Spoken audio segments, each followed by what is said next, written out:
Ano ang mangyayari sa kaluluwa kapag ang tao ay namatay? Totoo ba na bumabalik pa sa bahay ang kaluluwa ng namatay para magparamdam sa mga kamag-anak? Bago po natin sagutin ang tanong niya, kapatid na Leo, Opo. ay ipaglingkod po muna natin sa ating mga mahal na taga-subaybay at tagapakinig kung ano-ano po ang bumubuo sa tao. Opo. Mga kaibigan, ganito po ang mababasa natin dito po sa aklat ng unang Tesalonika sa 5, ang talata po ay 23. At pakabanalin kayong lubos ng Diyos din ng kapayapaan, at ang inyong espiritu at kaluluwa at katawan ay ingatang buo na walang kapintasan sa pagparito ng ating Panginoong Heso Kristo.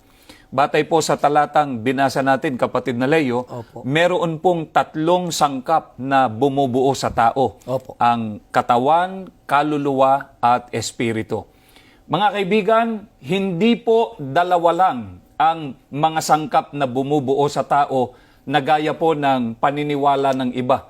Dahil para po sa iba, kapatid na Leo, yung kaluluwa ay siya ring espiritu. Opo. Mga kaibigan, mali pong paniniwala yon. Magkaiba po ang kaluluwa at ang espiritu. Ang isa po sa mga katunayan na magkaiba ang kaluluwa at ang espiritu ay ang nakasulat po sa aklat ng Hebreo 4:12 na ang sabi, hanggang sa paghihiwalay ng kaluluwa at espiritu. At kapatid na Romel, ano po ang mangyayari sa mga sangkap ng tao kapag ka ang tao po ay namatay? Ganito po ang mababasa natin, kapatid na Leo, sa aklat ng Ecclesiastes sa 12, ang talata po ay 7. Alalahanin mo siya bago manumbalik sa lupa ang ating katawang lupa at ang ating espiritu ay magbalik sa Diyos na may bigay nito. Batay po sa ating binasa, mga kaibigan, pagka ang tao po ay namatay, ang katawan niya ay bumabalik sa lupa at ang kanyang espiritu, kapatid na Leo, ay bumabalik sa Panginoon Diyos na nagbigay nito. Ang mangyayari po naman, mga kaibigan, sa kaluluwa ng tao ay mababasa po natin dito po sa aklat ng awit sa 119, ang talata po ay 25. Ang kaluluwa ko'y dumidikit sa alabok. Buhayin mo ako ayon sa iyong salita. Kapag ang tao po ay namatay, ang kaluluwa nito ay dumidikit po sa alabok o namamatay din. Ito rin po ang pinatutunayan, mga kaibigan, na nakasulat sa aklat po ng Ezekiel sa 18, ang talata ay 4. Narito, lahat ng kaluluwa ay akin. Kung paano ang kaluluwa ng ama, gayon din ang kaluluwa ng anak ay akin. Ang kaluluwa na nagkakasala ay mamamatay. Ang Panginoon Diyos po mismo ang nagpapatotoo, kapatid na Leo, Opo. na ang kaluluwa po ng tao ay namamatay. At ang tanong pa po ni Miss Faye, kung totoo raw ba na nagbabalik pa ang kaluluwa ng taong namatay sa kanyang tahanan para raw po magparamdam sa kanyang mga kamag-anak? Hindi po totoo yung, kapatid na Leo. Ang katunayan po natin ay ang nakasulat sa Biblia. Dito po sa aklat ng Job sa 7, ang mga talata po ay 9 hanggang sa 10. Kung paanong ang ulap ay napapawi at nawawala, gayon ang lumulusong sa libingan. Hindi na magbabalik. Hindi na siya babalik sa kanyang bahay, ni malalaman pa ang dati niyang lugar. Maliwanag po ang pahayag na ito ng Biblia, mga kaibigan, na ang taong lumusong sa libingan o namatay ay hindi na po magbabalik. Hindi na po anya siya babalik sa kanyang tahanan o sa kanyang bahay, ni malalaman pa ang dati niyang lugar. Kapatid na Romel, bakit po hindi na magagawa ng patay na magbalik pa sa kanyang bahay? Ang sagot, mababasa po natin sa aklat ng awit, kapatid na Leo, sa 146, ang talata po ay 4. Ang hininga niya ay pumapanaw.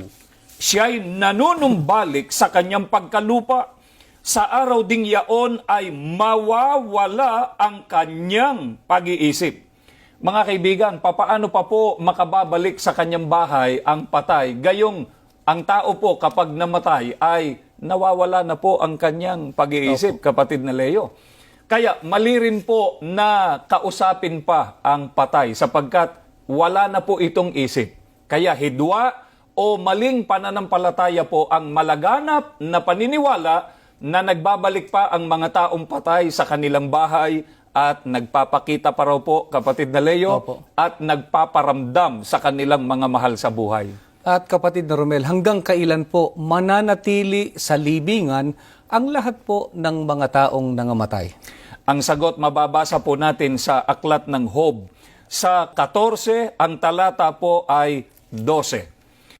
Gayon ang tao ay nabubuwal at hindi na bumabangon, hanggang sa ang langit ay mawala. Sila'y hindi magsisibangon ni mga gigising man sa kanilang pagkakatulog.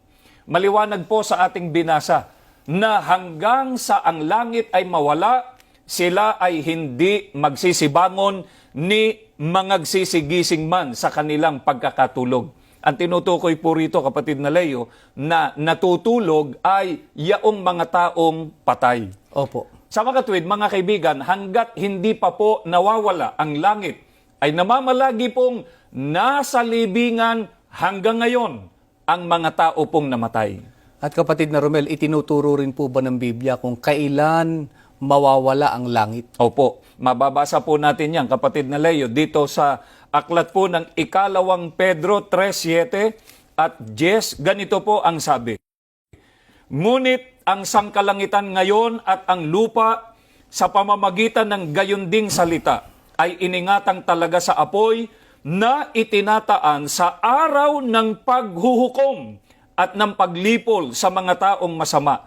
Datapwat darating ang araw ng Panginoon na gaya ng magnanakaw, na ang sangkalangitan sa araw na yan ay mapaparam na kasabay ng malaking ugong at ang mga bagay sa langit ay mapupugnaw sa matinding init at ang lupa at ang mga gawang nasa lupa ay pawang masusunog. Ang pagkawala po ng langit ay sa araw po ng paghuhukom. Kaya sa araw po na yon, babangon ang mga patay, hindi po para magbalik at magparamdam sa kanilang mga mahal sa buhay. Opo. Kapatid na Leo, Opo. nililinaw lang po natin ang pahayag ng Biblia, Opo. kundi para po humarap sa hukuman ng Panginoong Kristo upang tumanggap ng kaukulang ganti sa lahat po ng kanilang ginawa, mabuti man o masama. Ito po ang mga katotohanan na dapat po nating paniwalaan at sampalatayanan. Tandaan po natin, kapag ka naiba po rito sa itinuturo ng Biblia ay tiyak na hidwa o maling pananampalataya na po at hindi ikaliligtas. Mga kaibigan, kailanman po ay wala kaming layunin na makapanakit ng damdamin ng sinuman sa aming ginagawang pagtalakay. Sinasagot lamang po namin sa pamamagitan ng Biblia ang mga katanungan ng ating mga kababayan upang mabuksan ang kanilang puso at isipan sa liwanag po ng mga katotohanan ng Biblia para sama-sama po nating magawa na tuntunin ang tamang daan at makarating tayong lahat sa kaligtasan.